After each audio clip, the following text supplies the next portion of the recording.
Good morning students, વિદ્યાર્થી મિત્રો, આજે આપણે પાઠ 18 સામાજિક વિજ્ઞાન જે ધોરણ 10નો જે છે એમાં ભાવ વધારો અને ગ્રાહક જાગૃતિનો આપણે બીજો ભાગ એટલે કે પાર્ટ 2 ને આપણે સમજવાનો પ્રયત્ન કરીશું.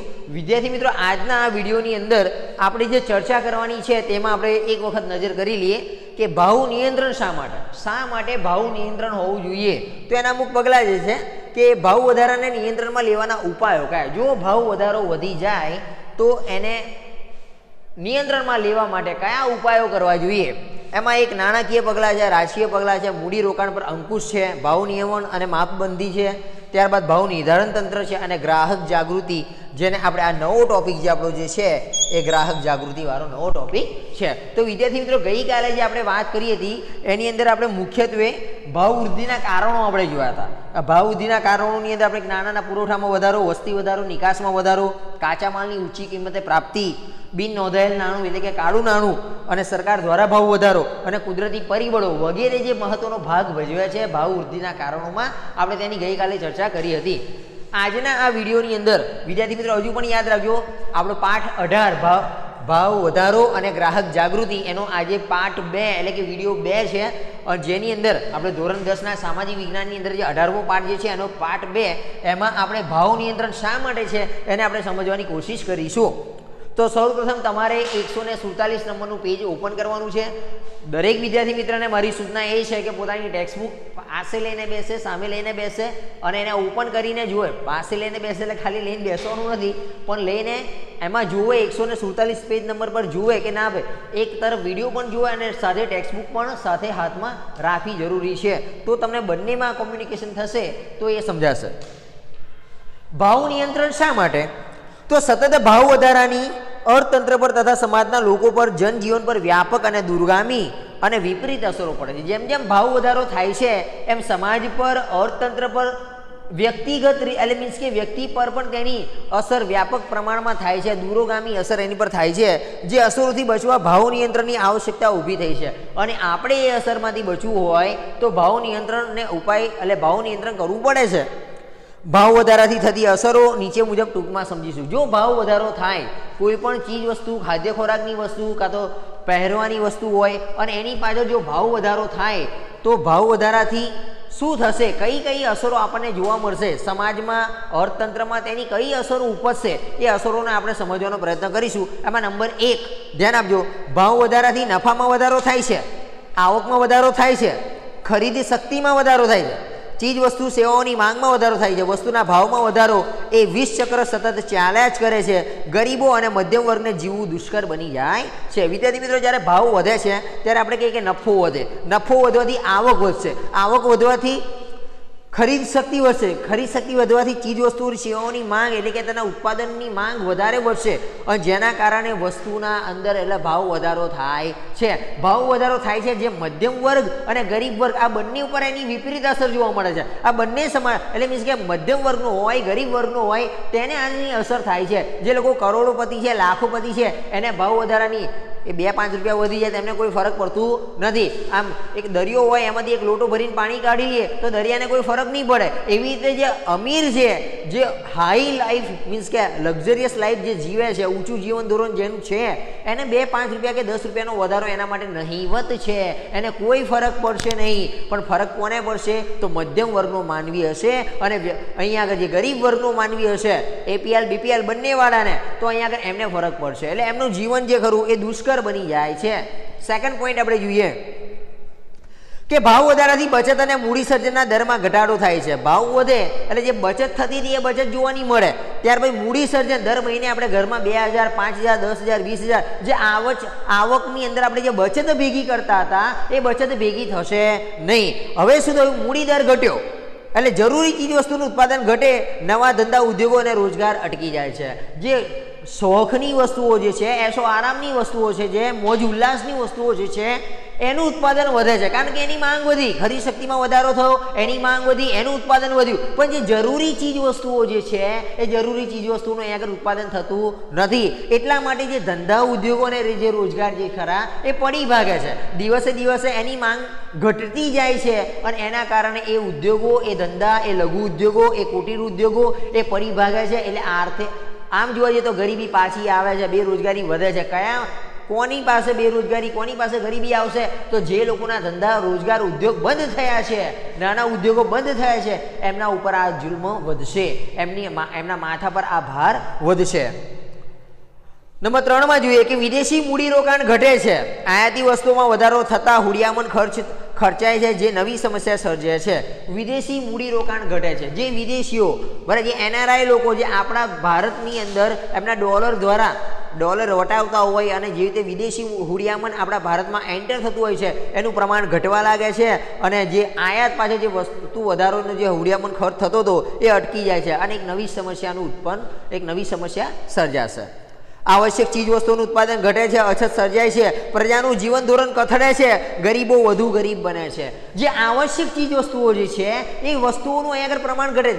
દવા જરૂરી છે, બરાબર. કોઈ બી વસ્તુની જે દવા છે, હોમિયોપેથી હોય કે પછી મેડિસિન હોય, આપણે જે કહીએ છીએ તો એ પ્રમાણે ડ્રગિસ્ટ હોય, કેમિસ્ટ હોય, તો એ દવાઓનું ઉત્પાદન અહીંયા આગળ ઘટવા લાગે છે અને જે મોજ શોખની જે વસ્તુઓ જે છે, હાઈ ક્વોલિટી લાઈફની જે ઊંચી ધોરણની જે વસ્તુઓ છે એ વધે છે. એનાથી શું થશે કે જે જીવન જરૂરિયાતની જે રોજબરોજના દૈનિક વપરાશમાં આવતી ચીજ વસ્તુઓનું ઉત્પાદન ઘટે છે, ગરીબોની સ્થિતિ કથળે છે અને ગરીબ વધુ ગરીબ બનતો જાય છે, પ્રજાનું જીવન ધોરણ આગું કથળાઈ જાય છે. હવે આપણે વાત કરીએ કે ચા છે, મોરસ છે, દૂધ છે, આ 3 વસ્તુ દરેકના ઘરમાં સવારમાં વપરાતી જશે, તો આ જીવન જરૂરિયાતની વસ્તુ છે. અને જ્યારે આ વસ્તુનું ઉત્પાદન ના થાય અને એક બાજુ સોફા છે, પલંગ છે, ગાડી છે, બાઇક છે, આનું ઉત્પાદન દરેક પ્રમાણમાં થાય તો સવારે શું ચાની જગ્યાએ ગાડીને બચકા ભરવાના છે આપણે? તો અહીંયા આગળ કહેવાનો મારો મતલબ એ છે કે જીવન જરૂરિયાતની જે વસ્તુ છે એનું પ્રમાણ વધવું જોઈએ, એનો વપરાશ થવો જોઈએ અને એની અંદર ભાવ સ્થિર રહેવા જોઈએ. પણ એના ભાવ એ જરૂરિયાતની જે વસ્તુ છે એનું ઉત્પાદન થતું નથી અને જે મોજ શોખની વસ્તુ જે છે, લક્ઝરિયસ લાઈફની જે વસ્તુઓ જે છે એનું ઉત્પાદન વધે છે. એટલે ગરીબોની સ્થિતિ અહીંયા આગળ અત્યંત કથળી બની જાય છે. દેશમાં ચીજ વસ્તુઓનું ઉત્પાદન ખર્ચ વધતા તે મોંઘી થતાં દેશની નિકાસ વસ્તુઓના ભાવ વધતા અને પ્રમાણમાં આયાતી વસ્તુ બજારમાં સસ્તી હોવાના કારણે દેશની નિકાસમાં ઘટાડો થતા અને આયાતો વધતા હુડિયામણની સમતુલા ખોરવાઈ જાય છે.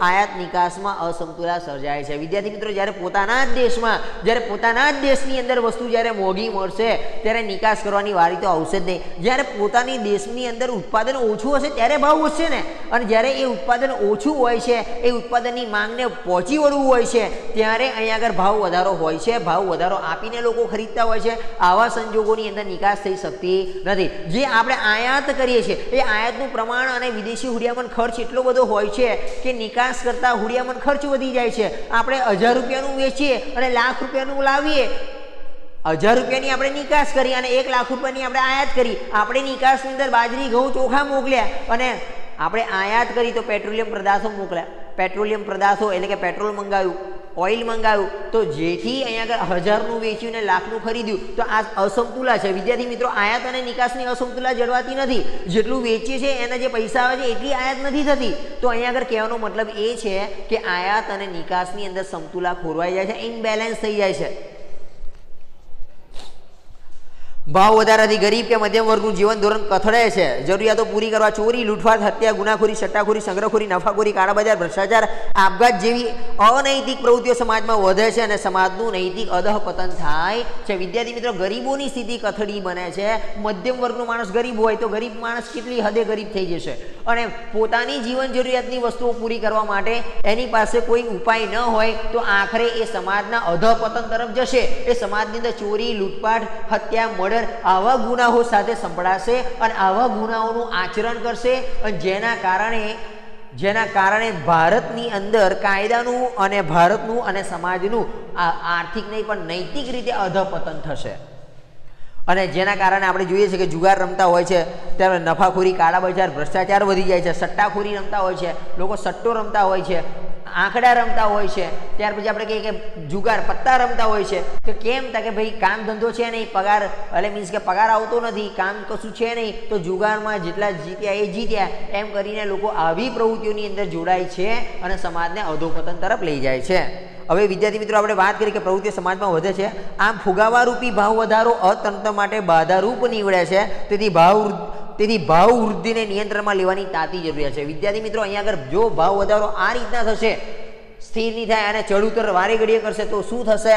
તો સમાજની અંદર આવી સમસ્યાઓ આપણને જોવા મળશે. એટલા માટે ભાવ નિયંત્રણ જરૂરી છે. હવે ભાવ વધારાને નિયંત્રણમાં લેવા માટેના ઉપાયો કયા ઉપાયો છે કે આપણે કહી શકીએ કે ભાઈ હા આનાથી ભાવ નિયંત્રણને આપણે એટલે કે ભાવ વધારાને આપણે નિયંત્રણમાં લઈ શકીએ? અર્થતંત્રમાં કુલ ખર્ચ સતત વધતું રહે છે અને જ્યારે ચીજ વસ્તુઓ સેવાઓનું ઉત્પાદન તેટલા પ્રમાણમાં વધતું નથી, તેથી ભાવ વૃદ્ધિ સર્જાય છે. નિયંત્રણ માટે સરકાર પગલાં ભરે છે. વિદ્યાર્થી મિત્રો કહેવાનો મતલબ એ છે કે અર્થતંત્રની અંદર ખર્ચા સતત ચાલુ ને ચાલુ હોય છે અને જેટલું જોવે એટલે જીવન જરૂરિયાતની વસ્તુનું ઉત્પાદન થતું નથી. ખર્ચા વધે છે પણ જરૂરી ચીજ વસ્તુનું ઉત્પાદન અહીં આગળ વધતું નથી. એટલા માટે જ્યારે ભાવ વૃદ્ધિ થાય છે તો ભાવ વૃદ્ધિને કંટ્રોલમાં લેવા માટે નિયંત્રણમાં લેવા માટે સરકાર દ્વારા અમુક પગલાં ભરવામાં આવે છે. એ પગલાંની આપણે વિગતે ચર્ચા કરીએ. પહેલું જે છે એ નાણાકીય પગલાઓ. નાણાકીય પગલાં કયા? પૈસાની રીતે કયા પગલાં ભરવામાં આવે છે? જુઓ, અહીંયા વાત કરવામાં આવે છે કે ભારતની મધ્યસ્થ બેંક અર્થતંત્રમાંથી નાણાંનો પુરવઠો ઘટાડી દે છે, તેથી લોકોની વપરાશી વસ્તુઓ પાછળ નાણાં ખર્ચવાની વૃત્તિ પર અંકુશ આવે છે. જે મધ્યસ્થ બેંક છે, આપણે કહીએ કે આપણી રિઝર્વ બેંક છે, યુકો બેંક છે, બેંક ઓફ બરોડા છે, બીજી ઘણી બધી કોટેક મહિન્દ્રા અને એચડીએફસી ઘણી બધી બેંકો છે. પણ વિદ્યાર્થી જે મધ્યસ્થ બેંક, જે મોટી બેંક આપણે રિઝર્વ બેંકની આપણે વાત કરીએ છીએ, ત્યાંથી જ નાણાં પર અંકુશ આવી જાય છે અને આપણે કહીએ કે નાણાંનો પુરવઠો ઘટાડી દે છે. એટલે આપણે લોકોના મોઢા પર એવી વાતો સાંભળીએ, જવા દે ને પૈસા જ નથી, પૈસા બધા રોકાઈ ગયા છે, પૈસા દેખાતા નથી. જેની પાસે છે એ સ્ટોર કરી દીધા છે અને જેને બેંકની અંદર જે ચલણ મૂડી ફરતી રહેવી જોઈએ એ હવે ભાવ નિયંત્રણમાં એટલે મીન્સ કે મૂડી પર અંકુશ મૂકી દીધો. નોટો બજારમાં ફરતી નથી, જેની પાસે જેટલી છે એટલી ને એટલી છે. જો એ ખર્ચશે તો વપરાશે. આવા સંજોગોની અંદર આપણે કહીએ છીએ કે બહુ બેકારી છે, બહુ બેકારી છે, બહુ ભાવ વધારો છે, અરે કેટલી બેરોજગારી છે. આપણે આ લોકડાઉનની અંદર આ બધાનો સામનો કર્યો હશે દરેક વ્યક્તિએ. આપણે કહી શકીએ છીએ કે ના, ખરેખર જ્યારે સમાજમાં આવા હાલાત ઉત્પન્ન થાય છે, આવી કન્ડિશન ઉત્પન્ન થાય છે, ત્યારે નાણાં પર કંટ્રોલ આવી જાય છે. નાણાકીય કંટ્રોલ એ ઉપરની મધ્યસ્થ બેંક તરફથી મૂકવામાં આવે છે. તેથી વસ્તુઓની માંગ ઘટતા ક્રમશઃ ભાવ ઘટે છે. જો પૈસા જ નહીં હોય તો લોકોને મફતિયા નહીં પણ અડધી કિંમતે આપવામાં આવશે, પણ પૈસો જ નહીં હોય તો ક્યાંથી ખરીદવાનો છે? એટલે અહીંયા આગળ વસ્તુનું ઉત્પાદન, માંગ ઘટે છે, માંગ ઘટે છે એટલે ઉત્પાદન ઘટે છે અને ઉત્પાદન ઘટે છે એટલે ભાવ પણ ઘટે છે. મધ્યસ્થ બેંક દ્વારા ધિરાણ નીતિના વ્યાજના દર ઊંચા કરે છે, તેથી લોન કે ધિરાણ મોંઘું બનતા બિનજરૂરી મૂડી રોકાણ કે સટ્ટાકીય રોકાણ અટકે છે. બીજી તરફ વ્યાજના દર વધતા લોકોની બચત પ્રવૃત્તિમાં વધારો થાય છે અને ડિપોઝિટમાં વિવિધ બચતોના રોકાણ વધે છે. આમ ભંડોળ પ્રાપ્તિના અભાવે સટ્ટાખોરી, સંગ્રહખોરી અટકે છે અને નફાખોરી પર અંકુશ આવી જાય છે. બેંક એક રસ્તો, બીજો સરકાર એક બીજો રસ્તો અપનાવે છે કે જો વ્યાજ દર વધારી દેવામાં આવે, ચલો 10%ના બદલે 12%, 112 રૂપિયા, એટલે મીન્સ કે જો 12% વ્યાજ દર વધારી દેવામાં આવે તો જેનાથી જે લોકો લોન લેવાના છે, જે હપ્તે લોનથી પૈસા લઈને જે હપ્તા ભરીને લોનની ચૂકવણી કરશે, એવા લોકોના હાથમાં પૈસો આવશે જ નહીં. કેમ કે 12% વ્યાજ છે, 10% વ્યાજ છે, 15% વ્યાજ છે. જેમ જેમ વ્યાજનું દર વધારે છે એમ લોકો લોન લેવાના નથી. અને જેની પાસે પૈસા છે એ ઉપરથી શું કરશે? વ્યાજ દર વધારે છે એટલે વધારે લાલચમાં આવી અને એ ડિપોઝિટ કરવા જશે. શું કરશે? એ ડિપોઝિટ કરશે. અને જ્યારે ડિપોઝિટ કરશે એટલે શું થશે? માર્કેટમાં જે રૂપિયો હતો, માર્કેટમાં જે ચલણી નોટો હતી, એ નોટો હવે બેંકમાં આવી ગઈ ડિપોઝિટ તરીકે. અને જે લોકો લોન દ્વારા પૈસાને ઉપાડવાના હતા, કે લોન લે કે સરકારી સહાય લેવાના હતા, એની પર ટકા વધારે છે, વ્યાજ દર વધારે છે, એટલે શું થશે? એ લોકો હવે સટ્ટાખોરીને એવી બધી પ્રવૃત્તિઓ બંધ કરી દેશે અને ભ્રષ્ટાચારી પ્રવૃત્તિઓ બંધ કરી દેશે. અને હા, ટકા વધારે છે એટલે અહીંયા આગળ લોન લેશે નહીં. એ પ્રવૃત્તિ પર અંકુશ આવી જાય છે. બીજી તરફ જેની પાસે પૈસા છે એ વ્યક્તિ અહીંયા આગળ ડિપોઝિટ કરવા જશે. કેમ? તો કે 12% વ્યાજ આપે છે, ચલો આપણે નાણાં બેંકમાં મૂકીએ. અને નાણાં બેંકમાં મૂકવા જાય છે પણ બહાર નીકળતા નથી, કારણ કે વ્યાજ દર વધારે પડે છે. તો એક આ પ્રવૃત્તિ દ્વારા પણ ભાવ નિયંત્રણને અંકુશમાં લાવી શકાય છે. બેંક દરમાં વધારો થવાથી વ્યાપારી બેંકો ધિરાણ દર વધારવો પડે છે, તેથી ધિરાણનું પ્રમાણ ઘટે છે. વ્યાજ દર વધતા સટ્ટાખોરીમાંથી વધારાનું નાણું ખેંચાઈને અર્થતંત્રમાં બચત સ્વરૂપે પાછું વળે છે, તેથી મૂડી સર્જન દર વધે છે, નવા ધંધા રોજગારના ક્ષેત્રો ખુલે છે.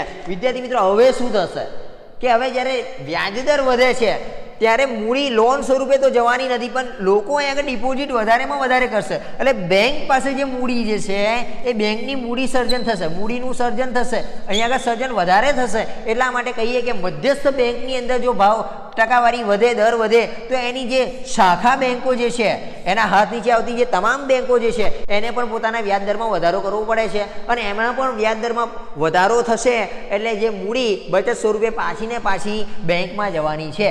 એટલે આપણે આ રીતના કહી શકીએ. બેંકોની રોકડ અનામતના પ્રમાણમાં વધારો થતાં વ્યાપારી બેંકોની શાખા પર નિયંત્રણ આવે છે અને ધિરાણ ઘટે છે. અને જ્યારે ડિપોઝિટ લોકો વધારે કરશે એટલે શું, બેંકો પર નિયંત્રણ આવશે, અંકુશ આવશે અને વ્યાજદર ઘટાડશે. અને એ વ્યાજદર ઘટાડીને પણ આમ કહીએ કે ધિરાણ ઘટાડે છે, વ્યાજદર નહીં સોરી ધિરાણ ઘટાડે છે. ખુલ્લા બજારમાં સરકારી જામીનગીરીઓનું વેચાણ કરીને વ્યાપારી બેંકોની અને પ્રજાની રોકડ અનામતમાં ઘટાડો કરે છે. લોકોના હાથમાં નાણાંનો પુરવઠો ઘટતા, વપરાશી ખર્ચ ઘટતા ભાવો અંકુશમાં રહે છે. હવે જેની પાસે છે એ જેને બેંકમાં મૂક્યા છે, નવા નાણાં કોઈ ઉઠાવવાનું નથી, બજારમાં રૂપિયો દેખાતો નથી, પૈસો છે પણ કોઈ કાઢતું નથી, લોકોએ અલગ અલગ જગ્યાએ પૈસાને ઇન્વેસ્ટ કરી દીધા છે. એટલે હવે શું થશે, ભાવ નિયંત્રણ થશે. ભાવ કોઈ વસ્તુ લેવા તૈયાર નથી, કોઈ પૈસા કાઢવા તૈયાર નથી. આવા સંજોગોની અંદર માંગ ઘટશે અને માંગ ઘટશે એટલે ભાવ પણ ઘટશે. હવે બીજા નંબરની આપણે વાત કરીએ રાજકોષીય પગલાં, કે કયા પગલાં સરકાર દ્વારા એવા ભરવામાં આવે છે કે જેને આપણે રાજકોષીય પગલાં કહીએ છીએ. તો વિદ્યાર્થી મિત્રો આપણે એને સમજવાનો પ્રયત્ન કરીએ કે રાજકોષીય પગલાં રાજ્ય દ્વારા, રાજ્ય સરકાર દ્વારા કયા પગલાં ભરવામાં આવે છે તેને આપણે સમજીએ. કે રાજકોષીય નીતિ એટલે સરકારની જાહેર આવક ખર્ચ અંગેની નીતિ, કરવેરા વિષયક અને જાહેર ઋણની નીતિ છે. સરકાર પોતાના ખર્ચમાં શક્ય હોય ત્યાં સુધી ઘટાડો કરીને દેશના કુલ ખર્ચમાં ઘટાડો કરીને નાણાંનો પુરવઠો ઘટાડશે.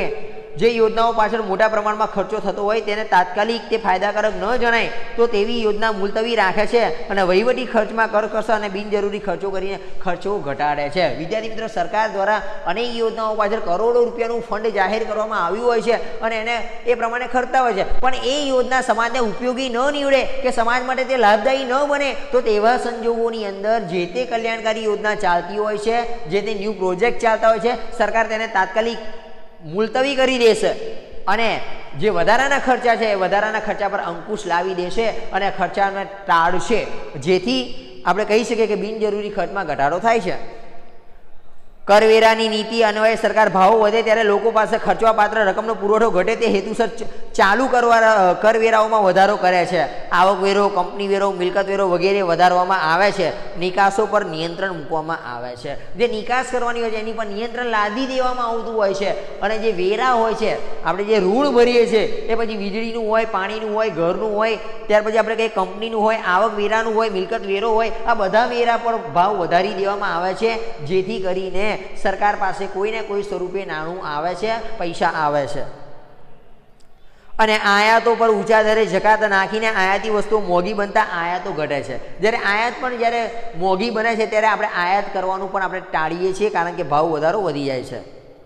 જાહેર ઋણની નીતિ, જાહેર ઋણની નીતિ અનુસાર સરકારે લોનો બહાર પાડીને કે ફરજિયાત બચત યોજના જેવી સ્કીમ લાવીને સમાજમાંથી થતા કુલ ખર્ચને મર્યાદિત કરવા પ્રયાસ કરે છે. સરકાર એવી પણ નીતિ અપનાવે છે કે ફરજિયાત બચત યોજના દ્વારા અમુક સ્કીમો લાવીને સમાજમાં થતો જે ખર્ચો હોય છે એને મર્યાદિત સ્વરૂપમાં લાવવાનો પ્રયાસ કરે છે. બચતોને પ્રોત્સાહન આપવા વિવિધ પ્રોત્સાહકીય પગલાં ભરે છે. જાહેર કરજોનું પ્રમાણ ઘટાડે છે. સરકારી સબસિડી રૂપી સહાયમાં ઘટાડો કરે છે. પ્રત્યક્ષ કરવેરાનું પ્રમાણ અને વ્યાપ વધારે છે. શ્રીમંત વર્ગની વપરાશી કે મોજશોખની વસ્તુઓ પર ઊંચા દર કર નાખે છે, જેથી ઉત્પાદન ઘટે છે અને આવશ્યક વસ્તુનો ભાવ ઉત્પાદન વધે છે. આમ આ પગલાઓ થકી હાથમાં આવકનું પ્રમાણ ઘટશે, તેથી વસ્તુની માંગ ઘટશે, અંતે ભાવ ઘટાડામાં પરિણામ છે. આપણે જે વાત કરીએ કે સરકાર અમુક યોજના બહાર પાડે, જેને આપણે કહીએ ફરજિયાત બચત યોજના. આ બચત યોજના દ્વારા પણ સરકાર આપણી પાસેથી ગમે તેમ કરી અને સ્કીમ દ્વારા આપણી પાસેથી પૈસા પડાવશે. પછી આપણે એવી વાત કરીએ છીએ કે કોઈને કોઈ પ્રોજેક્ટ દ્વારા અહીંયા આગળ એવી વાત કરવામાં આવી છે કે કોઈને કોઈ રીતે, ધારો કે ગેસ છે, એલપીજી ગેસના સિલિન્ડર આપણે ઘરે વાપરીએ છીએ, એની એક સબસિડી પડતી હોય છે, પણ સરકાર એટલા પ્રેશરમાં હોય તો સરકાર સબસિડી આપવાનું બંધ કરી દે.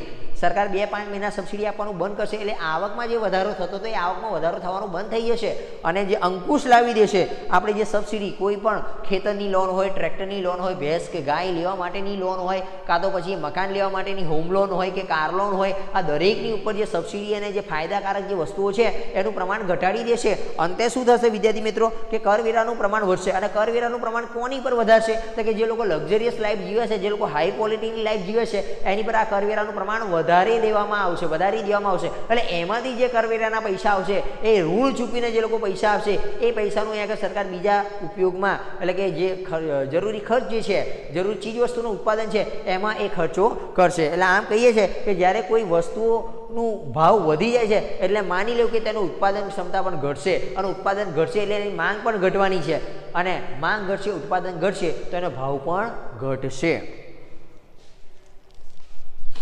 હવે આપણે વાત કરીએ કે મૂડી રોકાણ પર અંકુશ.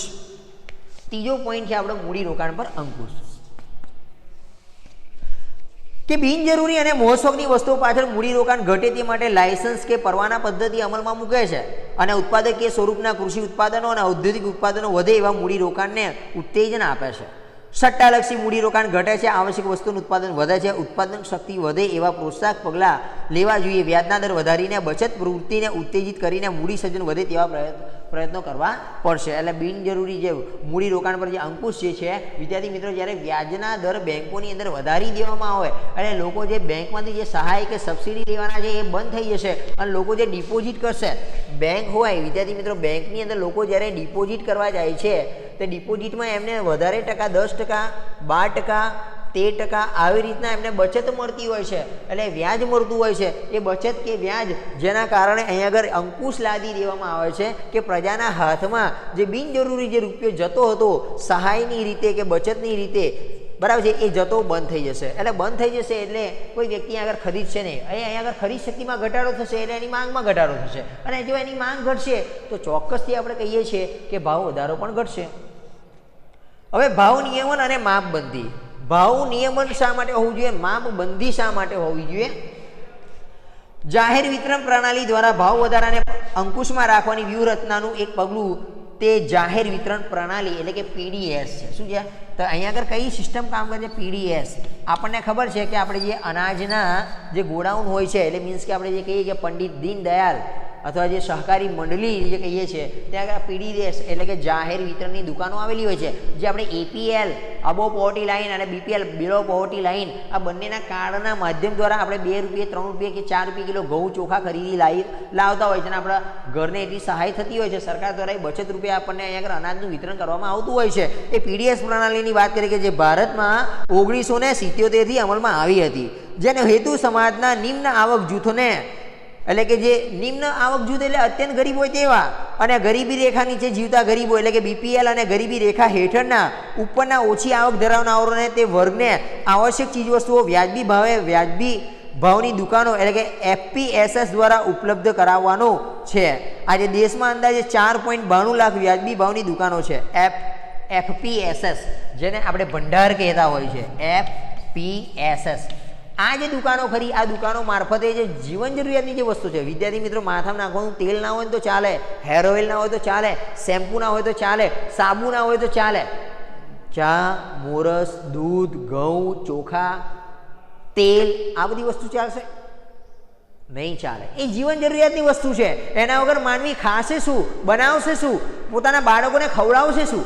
જ્યારે પેલી મોજશોખની વસ્તુ છે જેને આપણે કહીએ છીએ કે ભાઈ હા વેસ્લિન લોશન નથી લગાવ્યું તો ચાલશે, માણસ મરી નહીં જાય, એના જીવન પર અસર નહીં પડે, પણ જીવન જરૂરિયાતની વસ્તુ જો નહીં મળે તો એના સ્વાસ્થ્ય ઉપર જરૂર અસર થશે, એના જીવન ધોરણ પર જરૂર અસર થશે. એટલે આપણે કહી શકીએ છીએ કે પીડીએસ એફપીએસએસ પ્રણાલી હેઠળ જાહેર અનાજની વિતરણની દુકાનો દ્વારા અહીંયા આગળ 4.92 લાખ વ્યાજબી ભાવની દુકાનો દ્વારા અનાજનું વિતરણ કરવામાં આવે છે.